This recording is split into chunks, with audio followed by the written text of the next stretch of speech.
Mesdames et messieurs, nous vous supplions et nous vous appelons au grand réveil pour le développement de la jeunesse. En tout cas, Monsieur Winner, jusque-là, notre émission est en train de se dérouler comme il faut. Et là, nous allons parler de Malougou, un terrain fiable pour de nouvelles constructions.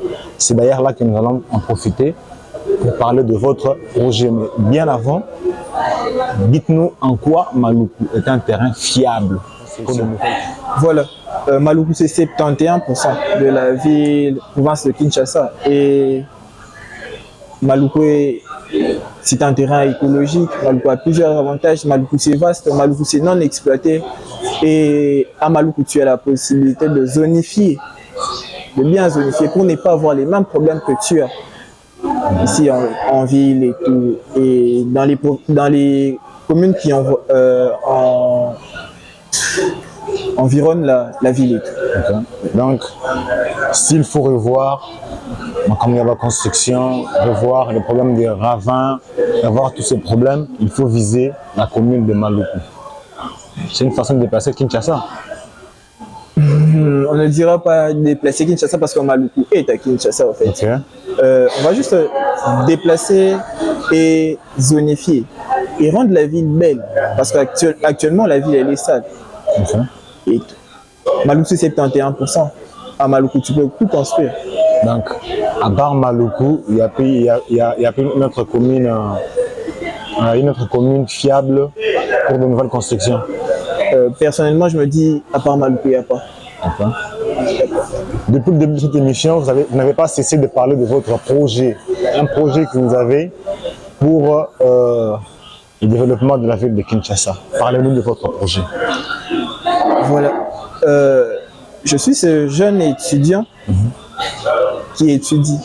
Veuillez fixer la caméra. J'étudie et je me dis, je ferai 4 ans à l'université et une fois que j'aurai fini ces 4 ans, où est-ce que j'irai travailler? Qu'est-ce que je ferai? Déjà que Kinshasa, c'est Gombe et les communes qui envoisinent Gombe. Où est-ce que j'irai travailler? C'est là que me vient cette idée en tête. Pourquoi ne pas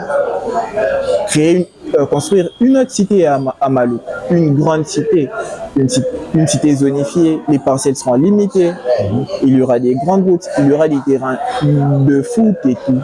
Et pour couronner le tout, la ville sera écologique.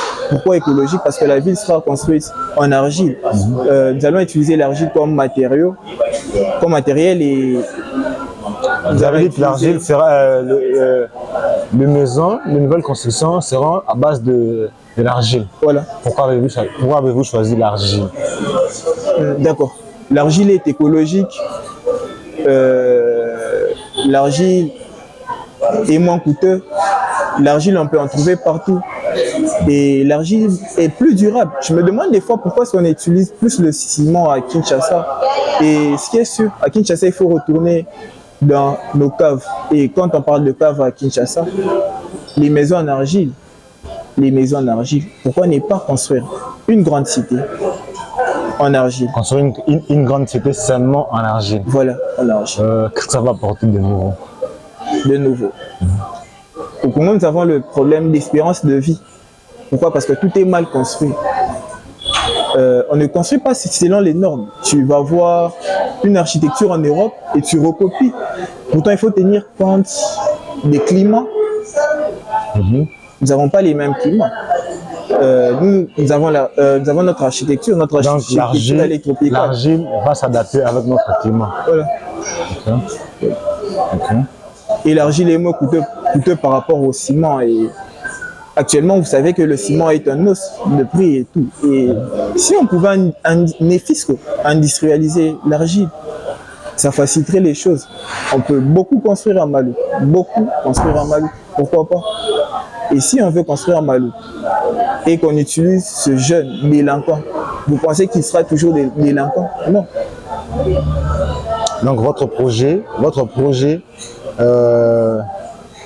facilite aussi aux jeunes de pouvoir s'autoprendre en charge. Voilà. Okay. Et quel est l'intérêt de votre projet pour ces pays? D'accord. un recours à l'authenticité. Nous sommes africains, le Congo est un pays africain. Qu'en est-il de notre culture? L'argile, c'est notre culture. Ok. Donc, le seul intérêt que vous apportez pour ce pays avec votre projet, c'est l'utilisation ou le fait de prôner l'argile. Il n'y a pas que ça. Quand nous aurons zonifié Maluku, nous allons, si l'État congolais confie aux jeunes Congolais, si l'État congolais confie aux jeunes Congolais la zonification de Maluku, tout sera tracé, tout sera coordonné. Et quand tu as toute une... Parce que la nouvelle ville sera Maluku. Quand tu as toute une ville, tu penses que le jeune qui finit à l'IEC va manquer du travail? Quand tu as toute une ville construite et quand le jeune lui-même la construit, pendant la construction prendra du temps. Tu penses qu'il va manquer du travail? Je ne suis pas sûr. La cité va apporter beaucoup au gouvernement. L'argile, c'est tout un secteur industriel. La cité comptera combien de bâtiments? Plusieurs maisons. Et c'est quoi votre proposition? Plusieurs maisons. C'est quoi le nombre un peu précis? Je n'ai pas encore délimité, je n'ai pas encore zonifié parce que le projet est encore en cours. Je n'ai pas encore délimité. Mais ce qui est sûr, le projet va beaucoup apporter au gouvernement. L'État congolais est faible.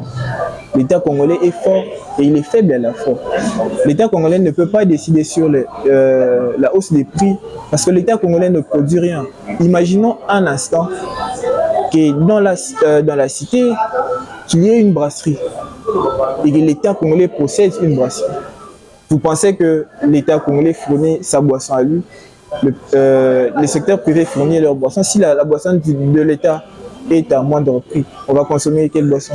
La boisson produite par l'État.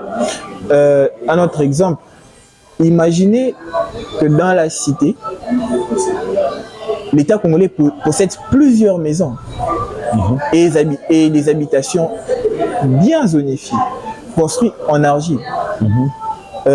Beaucoup de secteurs, par exemple comme le design, prendront vie. Le recours à l'authenticité, la cohésion entre les artisans et l'État congolais, ça va réveiller beaucoup de choses. Moi, je suis ce jeune qui veut réveiller beaucoup de choses. Donc, avec votre projet, vous voulez réveiller beaucoup de choses. Un mot au gouvernement par rapport à votre projet. C'est vraiment un projet déjà que moi-même personnellement j'encourage. Déjà, félicitations à vous pour ce grand projet. Merci. Et grosse force à vous. Grosse force à vous. Le projet Nayo, grosse force à vous dans tout ce que vous faites. Merci. Et déjà, parce que vous êtes devant cette caméra, nous vous donnons l'opportunité de vous adresser au gouvernement pour votre projet. Je m'adresse à la nouvelle première ministre personnellement. Madame, vous avez l'occasion de tout changer. Vous pouvez tout changer en fait. Vous pouvez tout changer. Nous avons 5 ans devant nous. Si vous intéressez la jeunesse c'est la force du Congo au fait. Le jour où le jeune Congolais sera intéressé, je suis sûr que le Congo ne fera pas plus face à certains problèmes. Si l'État congolais peut financer le projet et le confier aux jeunes, parce qu'il y a plusieurs projets, j'ai regardé sur internet, il y a plus. Une fois même la Banque mondiale allait financer un projet à Maluku, mais jusque-là, sans suite. Est-ce que votre projet, vous êtes sûr que le gouvernement va financer votre projet? Je ne suis pas sûr. Déjà que la jeunesse n'est pas entendue. Et comme je vous ai dit, c'est un réveil. Je suis personnellement en train de soulever ce réveil. Et petit à petit, je serai accompagné des jeunes et petit à petit, nous serons forts. Et quand nous serons forts, peut-être qu'on sera entendu. Pourquoi pas? Parce que le jeune a la capacité de changer le pays. Je me demande pourquoi est-ce qu'il est toujours mis à côté? Pourquoi? Pourquoi? Pourquoi les jeunes sont toujours mis à côté? C'est une question que tout le monde se pose. Voilà pourquoi nous avons créé cette émission. Une façon de donner l'opportunité à tous les jeunes, comme je viens de le dire au début, à tous les jeunes de pouvoir s'exprimer comme mon frère jeune est en train de le faire là devant vous. En tout cas, je ne sais pas ce que le gouvernement pense de la jeunesse. Cette jeunesse qui a été abandonnée depuis belle lurette, aujourd'hui cette jeunesse est en train de se réveiller avec force. C'est vrai qu'aujourd'hui, on dit que